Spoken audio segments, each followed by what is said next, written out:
Eh bien, bonsoir à tous. Merci de votre présence, même si tout le monde n'est pas encore tout à fait là, mais c'est pas grave.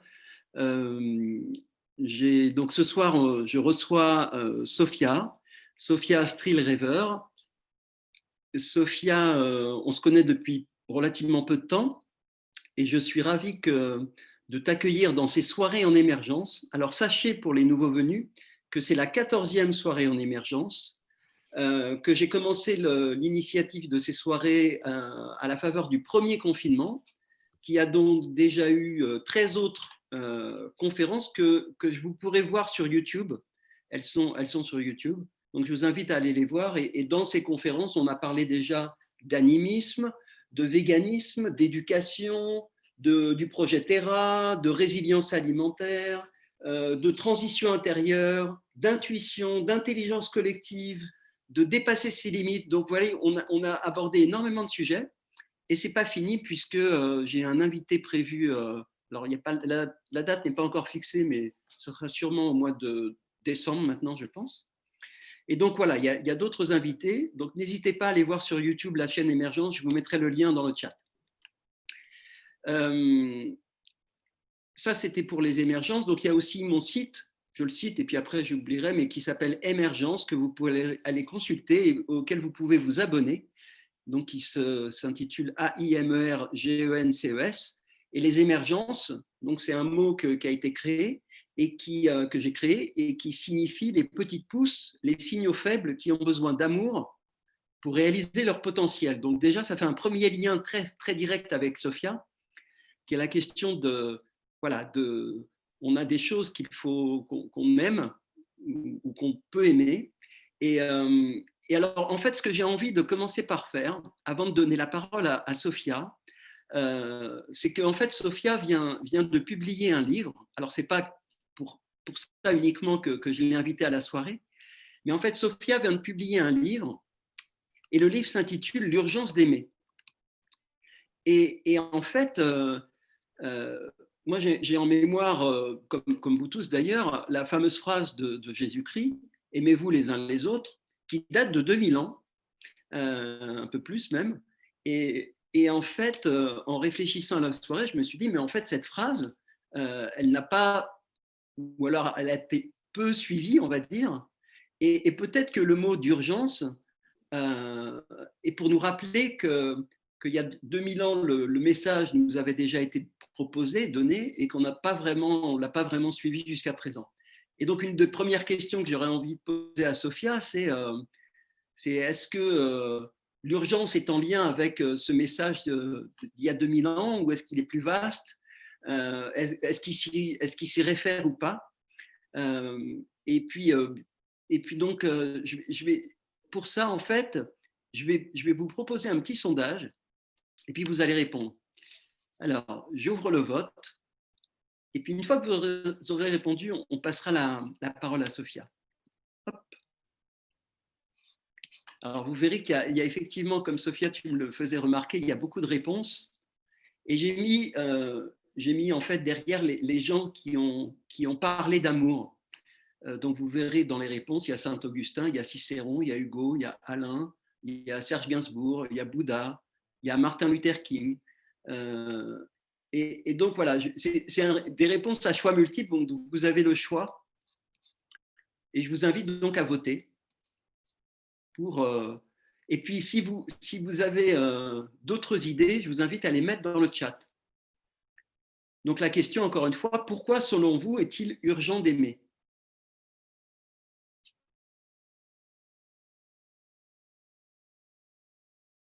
Donc vous avez tous, allez, 2-3 minutes, pas plus, hein. Alors j'ai déjà 4 votes sur 11.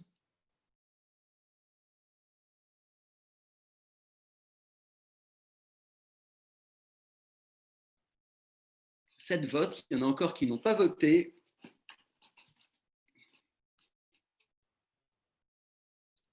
8.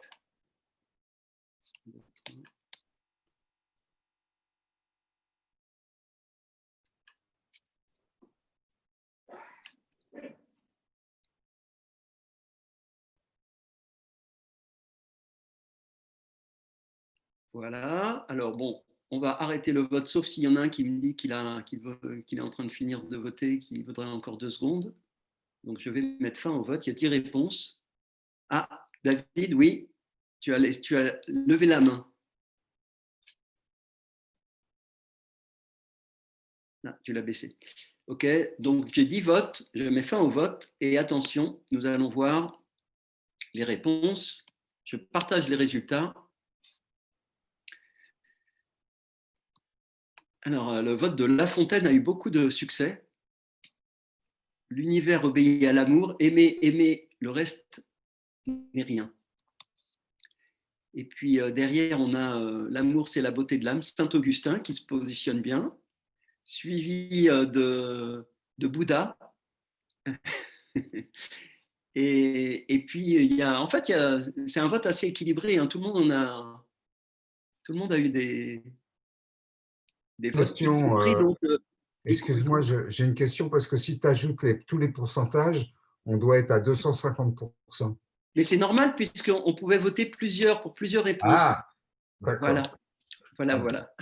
Bonne remarque, merci.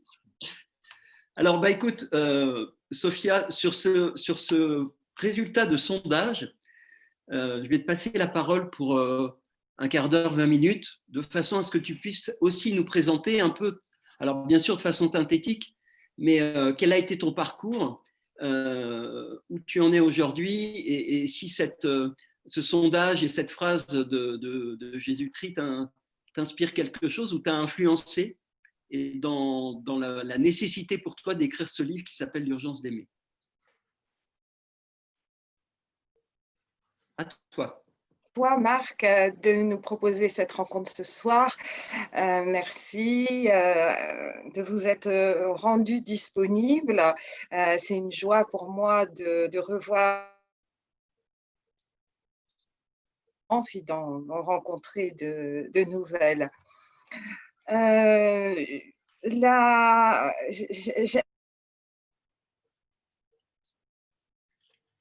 j'aime bien au fond cette se réfère à la parole du Christ et poser la question, effectivement, 2000 ans, ça nous paraît énorme. Et en même temps, ce qui m'est venu, c'est que dans l'intelligence du cœur, le temps. Alors, est-ce que c'est moi ou est-ce que. Un espace sans distance. Et cette parole du Christ, elle résonne aujourd'hui, 2000 ans après, certainement avec autant de force que, que historiquement elle l'a fait. Et ce que je vis aussi pour moi, c'est cette résurrection du Christ, c'est en fait la victoire de l'amour. Et que cette résurrection du Christ, elle se passe ici et maintenant. Chaque fois que justement dans l'énergie du cœur, on se reconnecte avec cet infini d'amour auquel nous sommes arrimés dans la finitude même de notre existence. C'est-à-dire que nous sommes incarnés dans un espace-temps qui a ses limitations spatiales, ses limitations temporelles, c'est toute notre finitude. Et en même temps, il y a en nous un infini, quelque chose qui dépasse cette finitude et qui nous anime au plus profond. Et c'est tout le paradoxe, je pense, de notre humanité, de notre condition. C'est-à-dire être à la fois dans un espace-temps qui est local et dans l'espace-temps du cœur qui n'est pas local, qui transcende, qui dépasse toutes ces limitations. Donc, on a toujours en nous cette tension qui peut être parfois ressentie de manière douloureuse du fini et de l'infini. Mais lorsqu'on se connecte justement avec l'infini, on est en lien avec une source, et cet infini qui est un infini d'amour. Et du coup, ces 2000 ans, pour moi, je dirais que chaque fois que je suis capable de me reconnecter avec l'énergie du cœur, je revis la résurrection, c'est ma grâce, c'est mon Eucharistie de tous les jours. Je dis la même chose avec l'éveil du Bouddha. Le Bouddha s'est éveillé il y a 2500 ans et le Bouddha s'éveille ici et maintenant. Chaque fois que je suis capable de rentrer à l'intérieur de moi-même, dans ce cœur, dans cet espace-temps non local, où je retrouve cette puissance, cette force, que ce soit la puissance et la force de l'éveil, la puissance et la force de la résurrection. Et on habite ce vaisseau spatial, la Terre, sur lequel on va vivre pendant un certain nombre d'années, qui nous entraîne vers le cœur magnétique de la galaxie. Et cette terre, elle a été bénie par tellement d'amour, par tellement de lumière, de conscience, qui ont pris comme nous un corps physique, qui ont vécu comme nous une vie humaine avec la naissance, la mort, et qui ont aussi, comme nous, vécu cet infini et qui ont déposé dans la conscience même de la Terre sur laquelle nous habitons cette puissante vibration d'amour. Et, et en réfléchissant justement encore à ces 2000 ans, je me disais, mais au fond, 2000 ans, c'est quoi? C'est 100 générations. Si je vois ma propre vie, si on compte 20 ans pour une génération, si je vois ma propre vie, donc pour arriver à 20 ans, ça paraît tellement long, le chemin est tellement long. Et puis on arrive à 40 et puis tout d'un coup, ça s'accélère. Et quand on se retourne, c'est comme si le temps n'existait plus. Donc, sur ces 2000 ans et cette parole du Christ, pour moi, elle est vivante. Et si je veux la retrouver, si je veux la chercher, je n'ai pas besoin de retourner 2000 ans en arrière, ce que physiquement, en tout cas, je ne suis pas capable de faire. Mais il suffit que je tourne le regard à l'intérieur et je la vis en moi.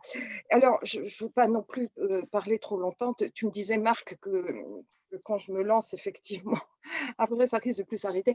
Donc, je reviendrai juste parce que dans ma vie, tu m'avais demandé de faire un peu de storytelling, raconter un peu ma vie. Alors, pour faire bref, j'ai eu cette grâce dès l'enfance d'avoir des grands-parents maternels qui étaient des êtres d'une bonté extraordinaire. Et mon grand-père était un homme très croyant.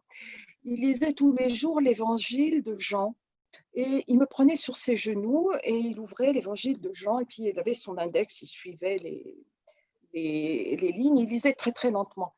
Et, euh, et donc j'ai été baignée de ces paroles en fait du Christ. Mais quand je parle de cette époque-là, hein, j'avais 3 ans et à l'âge de 4 ans en fait on s'est aperçu que je savais lire et j'avais appris à lire dans l'évangile de Jean. Et j'ai grandi et aujourd'hui encore, j'entends parce que ça résonnait d'une façon incroyable. Et du coup, je savais par cœur des petits bouts de l'Évangile. Et quand j'ai rencontré, j'avais 5-6 ans, sœur Emmanuelle, qui a été je dis que c'est une de mes étoiles qui ont éclairé vraiment ma vie et qui continue de m'inspirer beaucoup. Ben, elle était un peu étonnée de voir une aussi petite fille qui connaissait par cœur des morceaux, des petits bouts d'évangile. Et il y a eu tout de suite une relation très profonde. J'ai retrouvé des lettres qu'elle m'écrivait. J'avais à peine 10 ans, 11 ans. J'étais même pas encore adolescente. Et elle me demandait de prier pour elle parce qu'elle se retrouvait, donc à l'époque, elle était déjà en Égypte et il y avait des enfants qui étaient fanatisés, par exemple, qui lui jetaient des pierres, on lui crachait dessus, on l'insultait. Enfin, elle vivait des choses très, très difficiles et elle m'écrivait, mais des lettres qui étaient quand même longues pour une petite fille, c'était des lettres de 2 pages. Et c'était surtout cet appel que je ressentais, cet appel à prier pour elle. Et donc, j'ai ressenti très tôt ce pouvoir de la prière, ces liens avec l'invisible, cet infini dont je parlais, cette source. En fait, j'y ai été connectée donc très tôt. Et sœur Emmanuelle, j'ai rejointe ensuite à l'âge de 17 ans dans son bidonville. Et c'était une époque où j'étais dans un désespoir profond de l'état du monde, de l'injustice que je ressentais. Parce que j'avais pas, comme on a aujourd'hui, hein, par Google, accès à des vidéos et on peut voir le monde entier. Mais donc, je comprenais bien que l'affluence et la richesse que nous avons dans nos pays, c'était la pauvreté et c'était la faim dans d'autres régions du monde. Je le supportais, très mal. Je dis souvent que je suis entrée dans l'âge adulte avec un goût de mort dans la bouche parce que j'avais été complètement atterrée par les chiffres de la faim dans le monde et que toutes les 5 secondes, un enfant de moins de 10 ans mourait de faim, ce qui est d'ailleurs encore le cas aujourd'hui, c'est terrible. Donc tout ça était vraiment insupportable. Et sœur Emmanuelle, elle m'a redonné à 17 ans l'espoir, en fait. Ce qu'elle a déposé en moi, c'est vraiment un enseignement qui est toujours vivant et que je retrouve aujourd'hui. Et puis, donc pour faire vite, en 1992, ma voix intérieure me disait d'aller à Dharamsala. Et autour de moi, j'entends encore mes proches, ils me disaient, mais il n'y a rien à voir à Dharamsala, qu'est-ce que tu vas faire là-bas? En fait, je n'avais pas de réponse à leurs questions. Je sentais que je devais y aller, mais je ne savais pas pourquoi. Et à peine arrivée à Dharamsala, j'ai fait 2 rencontres qui ont changé ma vie. Et l'une de ces rencontres, c'est le Dalai Lama. Et synchronicité, j'ai rencontré le Dalai Lama un dimanche de Pâques. Pâques, la fête du passage. Et ça a été donc une rencontre furtive, très brève, à l'orée d'une forêt de l'Himalaya. Il m'a serré sur son cœur. J'avoue qu'à l'époque, je n'imaginais pas que je le reverrais. D'ailleurs, il s'est passé quelques années. Il s'est passé, en fait, j'y suis retournée après en 1997. J'ai étudié dans un monastère qui était à côté du monastère du Dalai Lama, avec d'ailleurs un maître qui était aussi un maître du Dalai Lama. Et donc, à partir de là, il y a eu plusieurs aussi voyages à Dharamsala et j'ai co-signé 4 livres avec le Dalai Lama. Alors, est-ce que ça a été une rupture avec ce que j'avais vécu à l'origine? Eh bien non, pas du tout. C'est-à-dire que parce que justement, je pense que j'avais été imprégnée dès l'enfance à cette source, parce que l'évangile de Jean, c'est quand même celui qui se définit comme le témoin de la lumière. Et pour moi, ça n'avait pas de connotation strictement religieuse. Ça va au-delà d'un dogme, d'une croyance. Il y avait quelque chose de tellement fort. Et cette lumière à laquelle j'ai été connectée enfant de l'évangile de Jean, je l'ai retrouvée de la même façon avec le Dalai Lama et avec d'autres aussi êtres de lumière. Ce que je veux dire aussi, c'est que c'est pas seulement ces personnalités, mais c'est aussi des rencontres d'anonymes, de gens dans une simplicité, une ouverture de cœur auprès desquels je me suis construite. J'ai beaucoup de gratitude. C'est à travers toutes ces rencontres de la vie que j'ai pu faire mon chemin et que j'ai pu avancer. Et je dois dire que pour moi, aimer Jésus, comment peut-on ne pas aimer Bouddha quand on aime Jésus? Comment peut-on ne pas aimer dans l'autre sens? Comment peut-on ne pas aimer Jésus quand on aime Bouddha? Je ne parle pas ici de syncrétisme parce que chaque système de croyance a sa cohérence et que ça serait aberrant de vouloir mettre, c'est ce que le Dalai Lama a une expression pour ça, il dit mettre une tête de yak sur un corps de mouton. Donc, il ne s'agit pas de faire un syncrétisme qui n'aurait aucun sens, mais pour moi, ça a été plutôt entrer dans cet espace du cœur qui est un espace de transparence où toutes ces croyances, au-delà de la croyance, où on retrouve la lumière, on retrouve l'amour, on retrouve cette vérité, la vérité au sens indien, satya, c'est-à-dire l'être, et l'être est amour. Et cette urgence d'aimer, donc pour revenir, alors c'est ce livre-là, L'urgence d'aimer. C'est que aujourd'hui, on traverse des crises, enfin, on traverse une crise multiple, et il me semble que si on allait justement à la racine de la crise et pas seulement à vouloir traiter les symptômes, traiter les problèmes de manière séparée, mais en les englobant d'une manière holistique, c'est justement un mouvement d'amour et qui permettrait à l'individu de ne pas vivre ce qui est l'aliénation suprême, un sentiment d'écrasement aussi en se disant je n'y peux rien, je ne peux rien faire, ces problèmes me dépassent, c'est pas ma responsabilité, c'est la responsabilité des États, des gouvernements, ce sont des intérêts économiques et financiers, bien sûr, ils sont là, mais par rapport à ces intérêts, on se sent évidemment tout petit, mais c'est méconnaître justement qu'il y a en nous cette force du cœur, cette force de l'esprit. Et je dois dire qu'en ce moment, on est confiné. Et en même temps, ce qu'on découvre, c'est que notre cœur n'est pas confiné, notre cœur n'est pas confiné, il n'est pas confinable. Notre esprit non plus n'est ni confiné ni confinable. Et se repositionner dans cette force qui va nous permettre justement de ne pas se laisser embarquer dans les manipulations, dans les conditionnements et d'être capable de s'aligner et de s'aligner avec cette vérité et de la voir aussi dans les autres. Parce que la tentation, parfois, c'est de glisser dans le désespoir. Ce livre, ce n'est pas juste un livre, il y a eu pour moi des prises de conscience qui ont été des prises de conscience extrêmement douloureuses.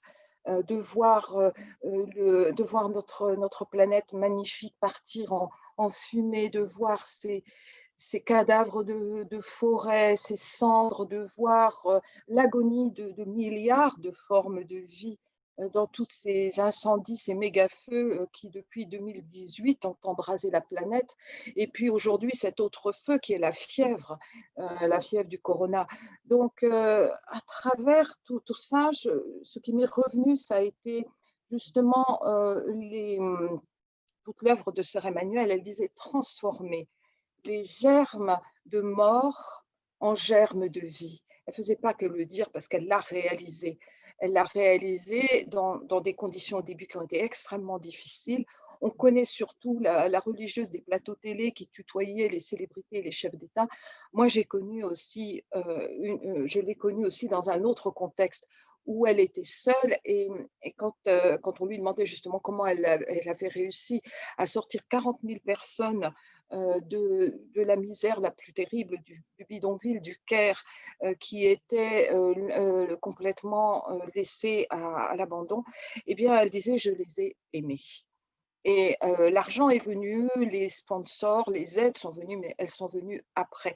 Il y a eu d'abord ce formidable élan d'amour. Et devant la situation du monde aujourd'hui, je me dis oui, c'est effectivement cette urgence-là, transformer ces germes de mort en germes de vie, et chacun à son niveau, dans les capacités qui sont les siennes, nous pouvons et nous avons la responsabilité, du moins c'est comme ça que je le comprends. Ça a été l'objet de nombreuses conversations que j'ai eues avec le Dalai Lama sur ce qu'il appelle la responsabilité universelle. Donc ça, c'est encore un autre sujet, on ne va pas rentrer là-dedans. Et peut-être pour finir, je reprendrai cette phrase de Gandhi. Vous vous souvenez, parce que c'est la phrase qu'on voit partout, « Be the change you want to see in the world », soit le changement que tu veux voir dans le monde. Et justement, je me suis posé la question de savoir, mais ce changement, c'est quoi? Et, et donc, en regardant en moi-même, je me suis dit, mais ce changement, c'est être capable d'aimer. Et donc, j'ai adapté cette formule en disant, Be the love you want to see in the world. Soyez l'amour que vous voulez voir dans le monde, sois l'amour que tu veux voir dans le monde. Voilà, je crois que j'ai dit beaucoup de choses. Je ne sais pas Oui, si c'était 20 minutes ou pas. non, c'était dense. Je te remercie beaucoup. J'ai envie, comme on est relativement peu nombreux, de vous laisser la parole et voilà, après ce premier témoignage, est-ce que vous avez soit des questions, soit voilà, des choses qui vous viennent? N'hésitez pas, vous prenez la parole. Et voilà, si vous avez envie de partager des émotions, des idées sur ces premiers mots de Sophia. Il n'y en a pas. Alors moi, en tout cas, je vais le prendre puisque personne ne veut, en tout cas, il me semble. Moi, il y a quelque chose qui m'a marqué aussi. Tu as parlé de séparation à un moment donné. Et, et, et en fait, il y a ce qu'on voit à l'œuvre aujourd'hui. Alors moi qui m'occupe de tout ce qu'on appelle les signaux faibles ou les choses qui naissent, en fait, il y a beaucoup de reliance qui est en train d'apparaître, de reliance à plein d'égards, dans plein de niveaux. Et ce n'est pas Christine qui est là qui me contredirait, puisqu'elle a développé une initiative qui s'appelle Tous reliés, je crois, ou reliés. Tu prendras la parole, Christine, après pour nous détailler, peut-être si tu souhaites. En tout cas, il y a cette notion de reliance et aussi d'interdépendance. Et en fait, dans beaucoup d'endroits, j'ai entendu ou j'ai lu que nous sommes tous reliés.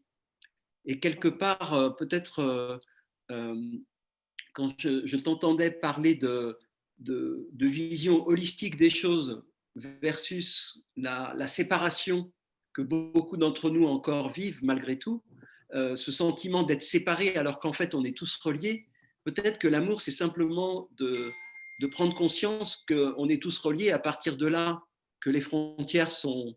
Il n'y a pas de frontières véritablement, il n'y a pas le moi qui réfléchit de façon égoïste en essayant de maximiser ses profits et puis ou son plaisir ou ça, et puis d'un autre côté les autres qui subissent ça parce que on est dans un monde de compétition. Donc en fait le fait de réaliser ça me semble-t-il est prépondérant, d'où peut-être en fait je reboucle avec la question de l'urgence. Aujourd'hui, pour moi, l'urgence, elle est aussi dans réaliser qu'on est tous reliés, de créer des liens nous-mêmes à tous les niveaux. Et donc voilà ce que m'inspire en tout cas ton premier propos. Christine, est-ce que tu veux réagir? N'hésite pas à mettre ton micro. Voilà. Merci Marc. La preuve de cette rencontre, c'est effectivement se vivre les croisements, les intersections et de les identifier. On se connaît les uns les autres, mais de poser des espaces de conscience où on puisse nourrir et développer cette conscience d'unité à la fois dans l'intention et aussi dans le concret. Ça me semble vraiment ce à quoi une des choses à laquelle on est appelé aujourd'hui. Et donc, voilà, la mise au service, mon petit Séva, ça a été de créer ce mouvement, cet écosystème que tu connais pas encore, Sophia, qui est en train de naître, qui s'appelle Vivre Relié. Je vous le mets dans le chat. Et qui vise à rassembler les acteurs de cette transition éco-spirituelle, on va dire, à travers des témoignages de personnes qui ont vécu ces choses-là, à travers le témoignage de lieux qui sont ancrés dans ces dimensions éco-spirituelles, des lieux qui vivent ça, donc des éco-villages, des écosites sacrés, des monastères, et puis également des témoignages et des reliances entre personnes, des rendez-vous, etc., etc. Et une revue que je suis en train de faire, voilà, qui va apparaître bientôt, qui s'appelle Esprit de Nature. Je te remercie. Et voilà, et le croisement avec Sophia, qui a œuvré pour Présence, qui a œuvré au Forum 104, tout ça, c'est vraiment honoré. On est en même temps sur cette terre. Et je trouve ça dingue, on est en même temps que le Dalai Lama, on est en même temps que Sophia, on est en même temps que Marc. C'est une chance inouïe de se connaître et c'est une chance inouïe de pouvoir tisser ensemble. Donc, j'honore vraiment toutes ces initiatives et merci à Marc et à Sophie. Bah, écoutez, moi, je trouve que Sophia a exprimé avec beaucoup de talent, en fait, ce qu'on ressent. Et en fait, c'est un parcours personnel et nous sommes tous dans cette même mouvance. J'ai connu en fait Sophia par Abi. Abi, je l'ai connu par un ami qui est photographe. Et donc, en fait, on est motivé par cet amour de l'autre qui est créatif qui permet en fait de pouvoir créer un égrégore en fait, de gens qui ont la même énergie. Et je trouve que Sophia, dans son livre, l'a bien exprimé. Je vais voir aussi l'article que tu as envoyé, là, Christine, là-dessus.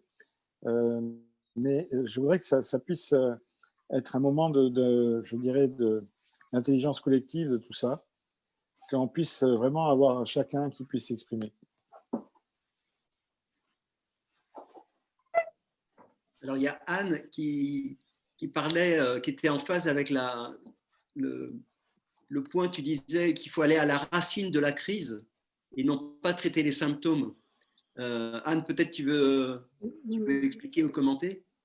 Ça sonne très, très, très juste et je l'observe très, très souvent dans les tas de circonstances et souvent dans des tas de domaines dans nos sociétés, on essaie de soigner les conséquences et pas la cause. Enfin, c'est simplement ça et voilà, donc c'est un cercle vicieux.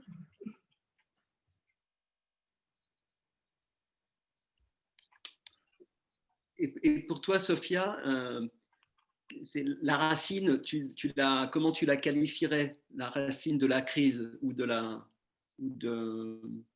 oui, tes mots, c'était racine de la crise. Pour toi, est-ce que c'est lié justement avec un manque d'amour, tout simplement ou, Alors oui, tu es revenu sur la question de la séparation. Oui. Le fait que on est, alors ça aussi c'est une question que j'ai beaucoup tournée dans ma réflexion. Comment on en était arrivé là? Quels sont les conditionnements, les formatages qui nous séparent en fait, qui nous empêchent de vivre l'unité. Parce que, parce que la solidarité, c'est justement de rechercher non plus d'être gagnant-perdant, mais gagnant-gagnant. C'est-à-dire que comment est-ce que on peut imaginer être bien et développer une civilisation sur la prédation, l'exploitation, non seulement des richesses, des ressources, mais aussi des êtres humains. Alors, on voit aujourd'hui, par exemple, beaucoup de moteurs de recherche où on peut évaluer les coûts environnementaux de certains produits, et je suis étonnée de ne pas voir aussi des moteurs de recherche qui permettent de nous dire combien ça coûte l'impact humain. Et lorsque on commence à rechercher, à se poser ce genre de questions, on arrive devant des réalités absolument insupportables. La faim dans le monde est politique, la faim dans le monde est un crime contre l'humanité. Et après, bon, évidemment, nos écrans, c'est magique, comme tu le disais, Marc, je suis bien d'accord avec toi, mais aussi, quel est le coût humain de tout ça? Et plus on approfondit, et plus on sent qu'il y a une profonde injustice et qu'il faudrait trouver et que c'est certainement possible, mais encore faut-il le vouloir. C'est ça la racine, c'est en fait vouloir entrer dans une relation gagnant-gagnant avec tout le monde. Or là, on n'est pas du tout, on est dans une relation de violence et d'exploitation à tous les niveaux, et ça va, on ne respecte même pas les enfants, pourtant les enfants sont l'humanité de demain. Donc ça, c'est ça pour moi qui est vraiment la racine. Et si je recherche, je me dis, mais au fond, c'est un changement de paradigme. Et c'est donc d'être capable de vivre la solidarité et de vivre l'unité du vivant. Et ce qui m'est venu, c'est que je ne suis pas une personne parmi 7 milliards 8 d'autres, je suis les 7 milliards d'humains en une personne. Je ne suis pas une humaine dans le vivant, je suis tout le vivant dans une humaine. De ressentir, de vivre cette expérience de l'unité, c'est d'abord une expérience. On n'a pas forcément des mots, enfin moi je n'ai pas forcément des mots pour le dire, pour le théoriser. En revanche, ce que j'ai fait d'ailleurs dans le livre, j'ai mis des mots sur des ressentis, sur un vécu. Et je pense que c'est quelque chose qu'on peut tous partager et que si on veut se reconnaître dans notre dignité humaine, c'est aussi reconnaître la dignité de tous. Et on ne peut pas être aujourd'hui, je dirais même s'accepter aujourd'hui. C'est tellement la violence à laquelle on est arrivé. Alors c'est vrai que la criminalité, ce que disent les sociologues, la criminalité aujourd'hui, elle est beaucoup, enfin en tout cas en Occident, elle est moindre que ce qu'elle était, ou en Europe, elle est moindre que ce qu'elle était au siècle dernier, au Moyen-Âge sans doute. Mais il y a une violence structurelle qui est terrible. Et il suffit, il y a la violence envers le vivant, non seulement envers les humains, mais envers le vivant. Ces animaux, ces milliards d'animaux qui sont tués pour notre consommation tous les jours, est-ce que c'est acceptable? Est-ce que ce bain de sang peut nous permettre de grandir? Et donc c'est là qu'on se rend compte qu'il y a un vrai travail de conscience et même une révolution, et que moi, ce que je verrais, je dirais que Sapiens est arrivé au bout d'une histoire et que maintenant, c'est une autre histoire qui commence. Et en fait, ça, c'est sympathique de se dire qu'il y a une nouvelle humanité qui veut naître à travers nous. Et pour finir, pour ne pas prendre trop de temps, je reprendrai juste une phrase de Teilhard de Chardin qui m'a énormément inspirée. Qui dit: lorsque l'humanité aura exploité les énergies de la pesanteur, du vent, des marées, elle découvrira l'énergie de l'amour, et elle découvrira, elle découvrira, ce sera la deuxième découverte du feu. Enfin, c'est la citation un peu inexacte. Ce qui fait que dans le livre, j'ai appelé l'humanité du deuxième feu, ce deuxième feu étant le feu de l'amour qui embrase les consciences. Voilà ce que je peux dire. Je vois que tu souris, Marc. En fait, je souris parce que j'avais prévu un deuxième petit sondage. Je vais vous le mettre, hein, juste pour rigoler. J'ai anticipé. Oui, c'est pas grave. Ah, Alors, je vais ouvrir le vote. Vous allez rire. Qu'est-ce que le deuxième feu? Donc là aussi, vous avez un choix multiple, hein.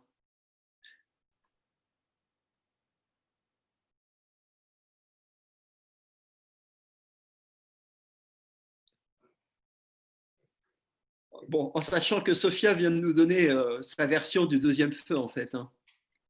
mais il y a plusieurs versions possibles et imaginables, hein. Voilà, donc j'ai déjà 3 votes.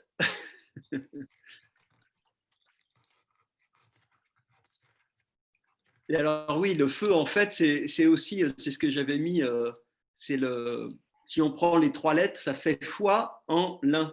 Mais là, il faut des… Ah, c'est intéressant ça. Ouais. Donc, je vais mettre fin au vote. Bon, c'est juste, c'est anecdotique, hein, le petit. Mais bon. C'était bon le… Les résultats, et vous voyez que,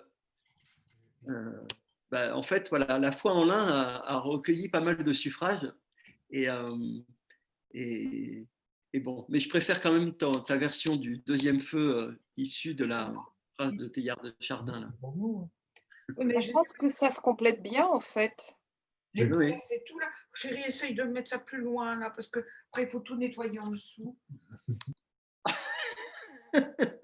Ça, c'est chez Roland, hein, c'est pas grave. Oui, donc Sophia. Oui. Oui, je disais que ce que je trouve sympathique, c'est en fait que j'aime beaucoup foi en l'un. Oui, ça me parle vraiment. C'est cette unité, c'est prendre soin de la vie en soi et autour de soi, et de ce plus grand que soi qui vit en nous, et qui est cette unité à la fois de l'humanité, unité du vivant, communauté de destin de tout le vivant, et que l'on éprouve aussi dans chacune de nos cellules, en fait. On est tout le vivant et on est toute l'histoire aussi. Tu parlais des 2000 ans, mais là, c'est pareil. On est 14 milliards d'années. On n'a pas juste 40, 50, 60 ans. On a 14 milliards d'années, chacune de nos cellules. Et de penser que aussi, on est en train d'effectuer ce saut évolutif qui nous emmène vers, on est au seuil quoi, d'une nouvelle histoire. Alors en fait, tout ce que tu dis et les mots que tu utilises, je vais évoquer un autre livre que le tien. Il s'agit d'un livre d'un Américain qui s'appelle Charles Eisenstein qui a sorti, c'était en 2014, un livre qui s'appelle Notre cœur sait qu'un monde plus beau est possible. Et en fait, si tu lis ce livre, tu verras que dans tes mots résonnent complètement avec ce qu'il a écrit. Alors, le livre vient d'être traduit en français cet été, donc vous pouvez vous le procurer. Et c'est vraiment un livre qui résonne complètement avec tes propos et avec probablement ton livre aussi. Hein. Voilà. Laurence, tu le montres. Oui, ça me paraît normal, si tu veux, qu'à certains moments, à des moments de seuil, comme celui de franchissement de seuil, il y a beaucoup de consciences qui reçoivent les mêmes informations, en fait. Et donc, chacun va l'exprimer avec sa sensibilité, ses références, ses connaissances aussi.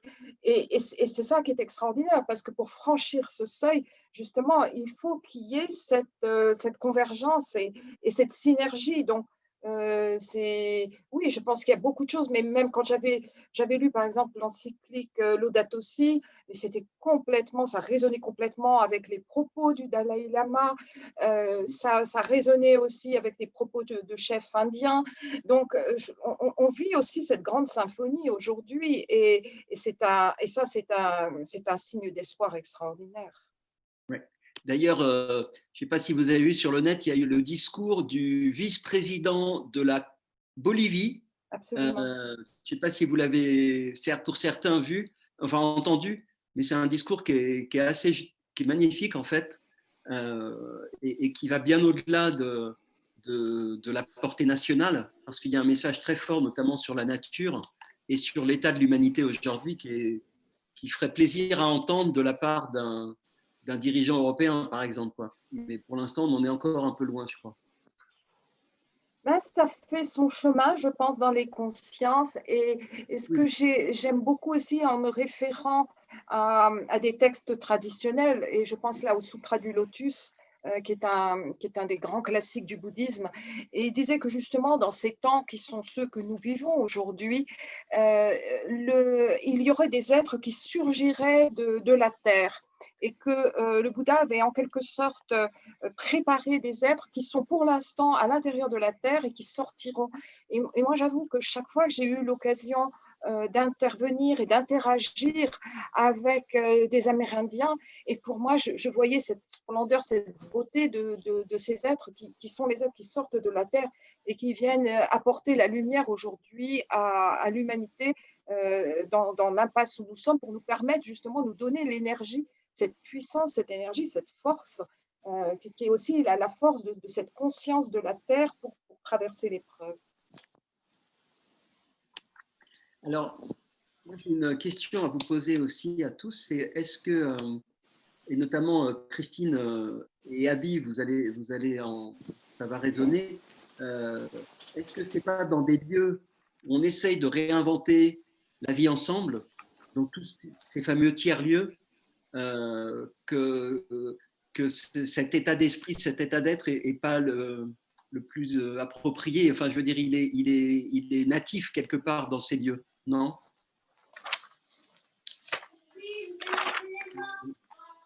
Je ne sais pas si j'étais très clair. Ah, il y a pardon, David qui voulait poser une question aussi.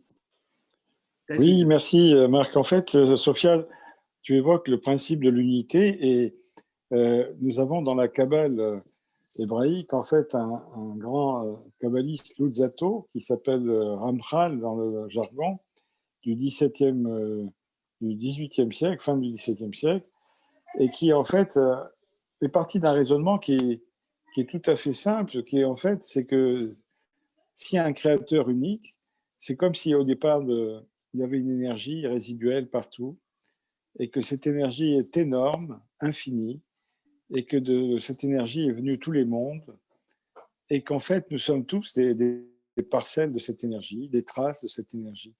Donc, le concept d'amour, c'est de réunir finalement toutes ces traces d'énergie, dans l'amour entre un homme et une femme, entre la création d'un enfant, dans bien sûr la création d'un artiste, c'est de pouvoir retrouver l'unité. Et je trouve que ce qui est fabuleux, c'est que l'on puisse trouver cela aussi bien dans l'enseignement du Dalai Lama que de la Bible ésotérique, que de la chrétienté, qui est en fait le prolongement. On le trouve également dans certaines parties dans l'hindouisme aussi.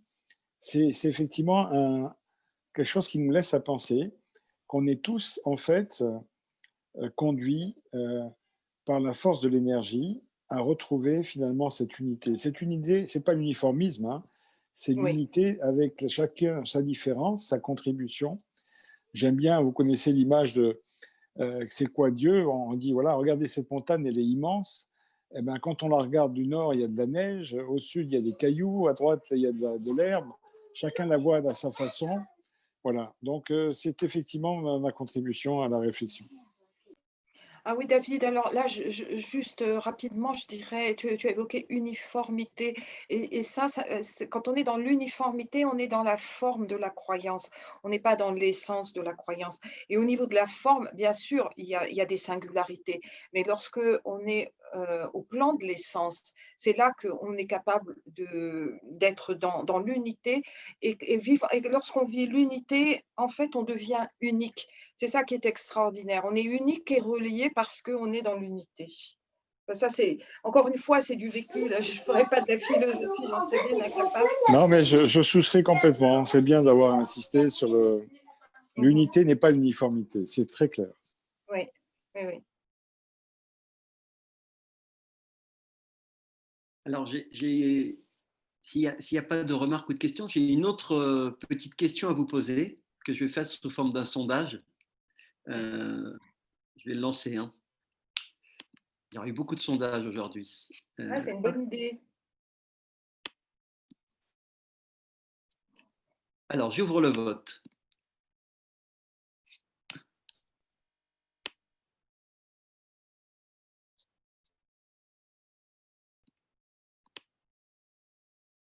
Alors, la question, c'est qu'est-ce qu'une émeraude?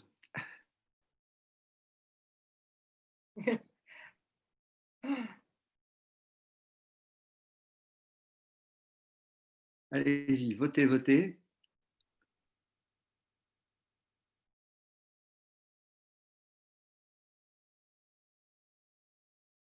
Alors là aussi, remarquez, ouais, c'est un choix multiple. Hein. Donc les votes peuvent dépasser les 100%.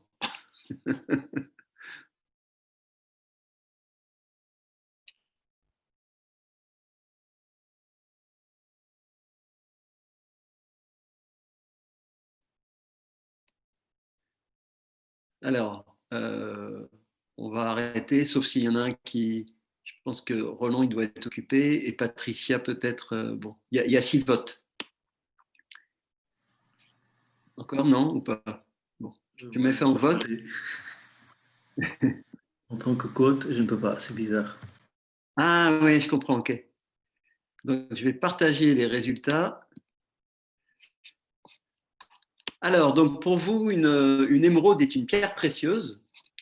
Mais en fait, c'est aussi alors, un jardin, un symbole, un genre d'oiseau, une couleur, le nom d'un vaisseau spatial, ça alors, tout à la fois, et personne n'a dit je ne sais pas.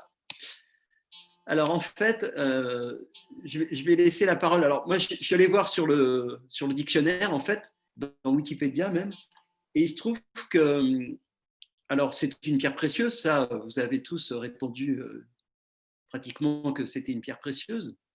C'est aussi un symbole, c'est un genre d'oiseau, effectivement, c'est une couleur, on parle de la couleur émeraude. Alors, ce n'est pas le nom d'un vaisseau spatial, à ma connaissance, en tout cas, à moins que la personne qui a pas de vaisseau spatial qui s'appelle émeraude. Et tout à la fois, donc non, non, c'est pas tout à la fois, puisque ce n'est pas le nom d'un vaisseau spatial. Tu sais, ça pourrait être la Terre. Si on dit que la Terre, si on prend le vert, mais enfin, elle est plutôt bleue, hein, on parle de la planète bleue plutôt que de la planète verte. Oui. Enfin, ça aurait pu être. Je ne sais pas si la personne qui l'a dit avait dans ce sens-là.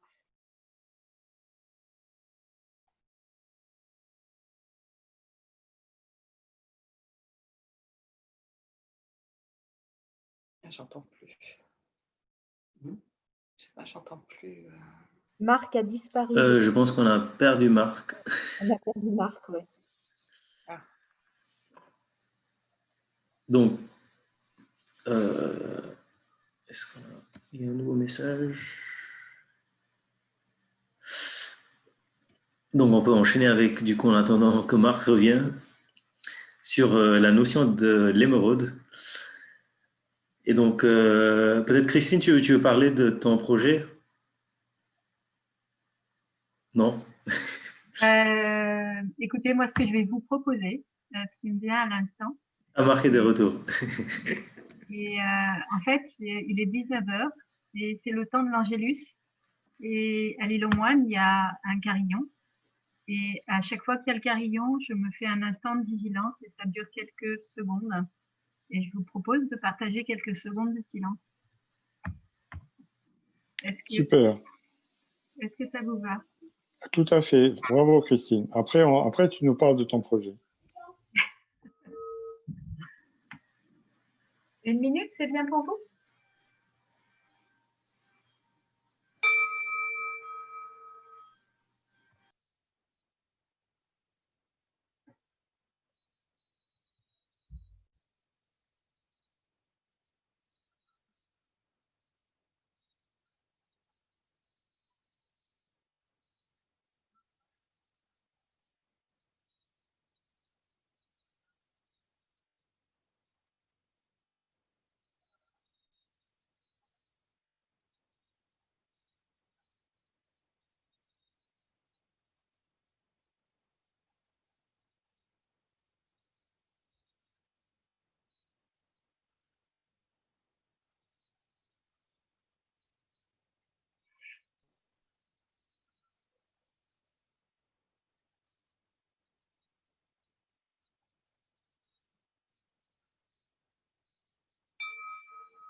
Merci. Je me sens gênée, je ne souhaite pas monopoliser la parole. Non, mais vas-y. Est-ce que vous auriez des questions? Moi, l'idée, vraiment, juste dans les grandes lignes, vivre relié, c'est offrir au monde ce que j'entends qu'il aurait besoin, comme Sophia l'a fait avec son formidable ouvrage. Et je commence à appliquer, voilà, je le lis un petit peu chaque jour, j'applique les méditations et c'est vraiment un outil très dans notre temps. Je suis sidérée par la forme qu'il a, c'est complètement nouveau. J'adore, j'adore vraiment. Voilà, je pense qu'on doit être des créateurs, des inventeurs et des écouteurs pour entendre vraiment, parce que là, ça va tellement vite, on est tellement dans le brouhaha que chacun a la capacité à donner une réponse unique qui contribue à l'unité.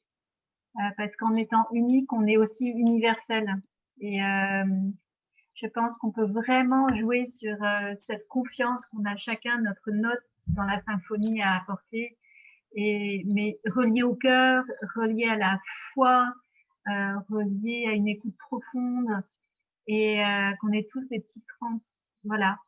Donc moi, mon travail, voilà, je travaille sur les questions d'éco-spiritualité, de connexion à la nature, une grande intuition que c'est aussi dans la reliance à cette intelligence de la nature, cette force spirituelle ancrée au sein de la sagesse de la nature qu'on peut aussi trouver une ligne d'émergence, une ligne droite, enfin une ligne droite, elle n'est pas droite, mais une ligne de confiance.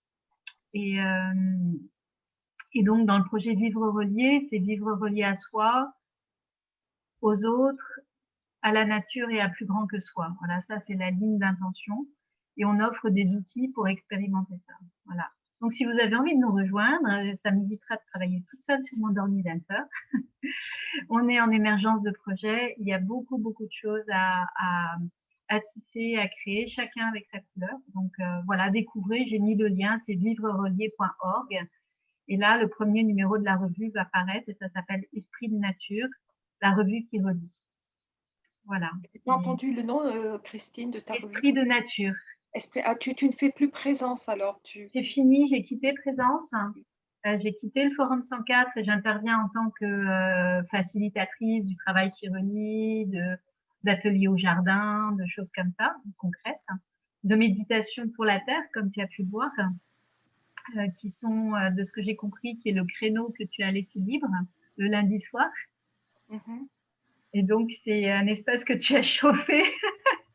Et je suis heureuse de prendre cet espace-là. Et c'est une fois par mois à 20h. Donc, on médite pour la terre avec des représentants de traditions spirituelles différentes. Et Sophia, d'ailleurs, je te convierai à revenir une fois si tu le veux bien. Dans cet espace-là.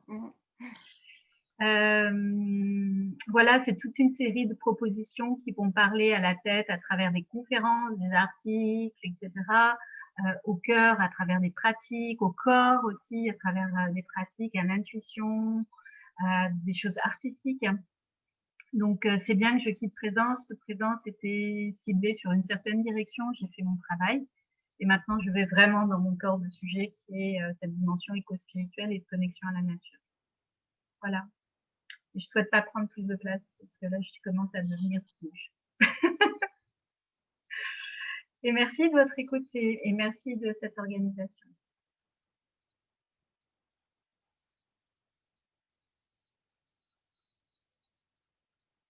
Marc est là? Ah, Marc, il n'entend rien. Marc, est-ce que tu nous entends? Moi, j'entends plus rien quasiment, donc je vais raconter. Je sais que Christine a parlé. Abby, je ne sais pas si tu as pu parler de... Ah, tu reviens. Donc, jardin. ok. Vas-y, Abby. Bah, ok, donc du coup, l'émeraude, ça a un symbolisme pour chacun d'entre vous. Et donc, avec Sophia et Marc, on a ce projet du Jardin d'émeraude en Normandie, qui est à 1 heure de Paris.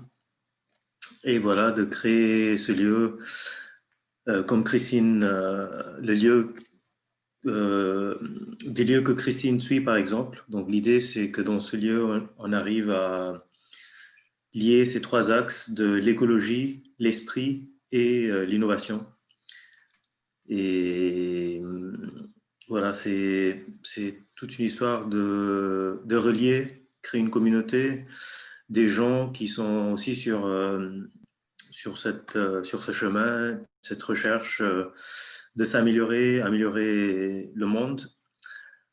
C'est pas du tout évident, dire le mot amour, je pense, dans certaines sphères, le mot amour et l'esprit, ça fait peur aux gens. Et c'est bizarre que cette notion de confiance, dans certains cercles, ça tout de suite, ça a différentes notions.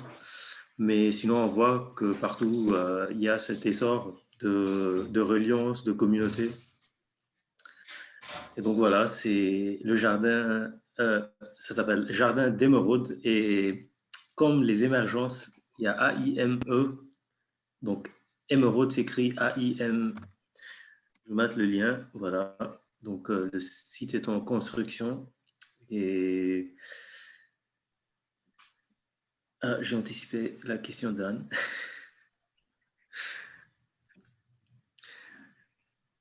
Donc, vous pouvez vous inscrire sur le site et on commence à faire des petits ateliers de réflexion sur ces sujets. Et je commence à documenter aussi sur les échanges, les questions, les problèmes et la façon que le projet se développe. C'est une bonne leçon aussi. Et j'avais une question pour Sophia pour cette notion d'aimer et de l'amour. Et quand tu nous as parlé de Pâques, et le lien entre le bouddhisme et le christianisme, cette notion d'amour, c'est quoi les parallèles et les différences entre le bouddhisme et le christianisme de cette notion d'amour? Alors, je ne me sens pas vraiment de faire une dissertation ou un exposé théorique là-dessus. Alors, bien sûr, des différences, il y en a. Les différences, elles sont au plan doctrinal. Alors, moi, je ne vis pas tellement sur le plan doctrinal. Je vis vraiment dans l'énergie et je cherche plutôt ce qui relie, ce qui réunit que ce qui va être différent. Et du coup, alors, je sais pas, je voudrais essayer de répondre rapidement, là, parce que je pense qu'on va vers la fin. Je ne sais plus jusqu'à quelle heure on a, mais je vois plutôt, moi, au contraire, tout ce qui est proche, aussi bien dans le bouddhisme, parce que, comme tu dis, Abby, et tu as raison, ça peut faire peur. L'amour, ou alors on n'y croit pas, ou alors on va être sarcastique, cynique, on va avoir, mais c'est ça le grand problème, c'est qu'en fait on n'a pas appris à s'aimer. Et je vois, moi, dans l'histoire de Sapiens, cette grande faille, et Sapiens n'a pas réussi à s'aimer, ou alors il s'aime, mais il n'a pas le droit d'être lui-même. Il doit être différent au fond de tout ce qu'il est. C'est cette grande fracture entre le corps et l'esprit, entre la nature et la culture. On n'a pas, dans notre civilisation, réussi à intégrer tout ça. Or, que ce soit le message de Bouddha et le message de Jésus, c'est au contraire d'être capable de vivre l'unité, de se placer dans l'essence. Et à ce moment-là, c'est pour ça que j'ai du mal, moi, à parler des différences et de ces choses-là, parce que je suis plus dans toute mon énergie, elle est plutôt tournée vers l'intégration, vers l'unité, dans la transparence. Donc, en fait, je ne vois pas spécialement les différences. Mais alors, si on voulait faire la grande différence, et puis je n'ai pas trop envie d'entrer là-dedans, on dirait que le christianisme est une religion théiste, alors que dans le bouddhisme, il n'y a pas un Dieu. Jésus était le Fils de Dieu, Bouddha est un être humain. Mais pour moi, ça me paraît tellement des dogmes, tout ça, et je ne vois pas, moi je vois beaucoup l'humanité du Christ, et c'est ça qui me fascine. Je parlais tout à l'heure de cet infini d'amour. Le Christ a incarné, a vécu cet infini d'amour, il l'a appelé Dieu. Mais là, c'est pareil, je ne dirais pas que le ciel et la terre s'opposent. Et ça, je n'ai pas envie d'aller dans cette direction-là, qui est celle d'un christianisme. Et je pense que l'humanité aujourd'hui doit réinventer aussi cette histoire. Voilà, enfin, parce que ta question, excuse-moi, mais elle est tellement vaste. Merci. Donc, voilà, je voudrais peut-être... Et puis surtout arriver, ce que j'ai dit d'ailleurs dans le livre, c'est vivre notre plus belle histoire d'amour avec nous-mêmes et avec la terre. Et ça, je pense que le bouddhisme nous y conduit par ses propres méthodes. Le christianisme nous y conduit aussi. Parce que franchement, si toutes les religions ne nous conduisent pas à ça, on a ce qu'on a vécu pendant ces 2000 dernières années, quoi. C'est les guerres, ce sont les violences. Et ça, il faut que ça s'arrête. Merci Sophia pour cette quasi-conclusion, hein, parce que je ne sais pas s'il y a besoin de rajouter beaucoup de choses. Si certains d'entre vous veulent voilà, témoigner ou conclure, n'hésitez pas. Et puis sinon, je vous souhaite un très bon appétit pour ce soir. Et puis Marc, avec ta permission, je ne voudrais pas conclure, mais juste dire à Sophia que, en fait, le principe de l'unité, forcément, implique une différenciation de chaque contribution et chacun a son langage. Donc, en fait, si tu veux, quand les gens disent Jésus, c'est le Fils de Dieu, moi, je leur réponds, mais écoutez, tous les Juifs, on est tous les fils de Dieu. Ah, bravo. Voilà. Donc, en fait, si vous voulez, je dirais que chacun voit, en fait, avec sa lumière, et on a à adapter notre langage, notre microcosme, pour qu'en fait, on arrive à contribuer à cette unité. Voilà, c'est tout ce que je voulais ajouter, mais je trouve que vraiment, notre rencontre est faite d'émerveillement, et je remercie Abby de nous avoir rencontrés avec nous. Merci David.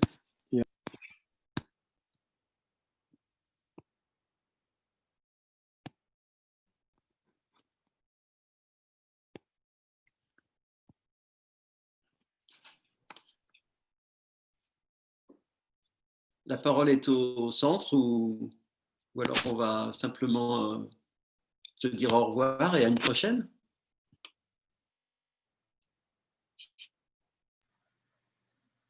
Ouais. Merci, merci Marc. Ah, bravo Merci, pour le Sophia. jardin. Moi, je dis Merci bravo beaucoup. pour le jardin émeraude, bravo. Et aussi en lien peut-être avec le jardin de la paix. Sophia n'en a pas parlé, mais Sophia cultive, chérit un projet dans un lieu. Attends, Voilà. excuse-moi de te couper. C'est le jardin de la paix qui est en train de devenir le jardin d'émeraude. Ah d'accord. Ah bah, et voilà, la mise en lien est faite alors. Voilà. Et j'espère bien t'accueillir donc au jardin d'émeraude et puis. Voulez-vous mettre en lien, tu vois? C'est l'univers s'en charge. Exactement. En tout cas, Excellent, super. Ah bah voilà, les nœuds de connexion, ça fuse, magnifique. Magnifique. Super. Eh ben, bonne chance à tout ça. Et oui, volontiers venir. On peut organiser des ateliers de connexion à la nature, de travail qui relie, tout ce que tu veux. Fais-moi signe. Et moi, je réponds comme je peux. Eh ben, c'est Abby qui te fera signe parce que c'est lui qui va devenir Salut, Abby. le maître du jardin d'émeraude. Donc, Le jardinier. voilà, on va tous être jardiniers, jardinières, oui.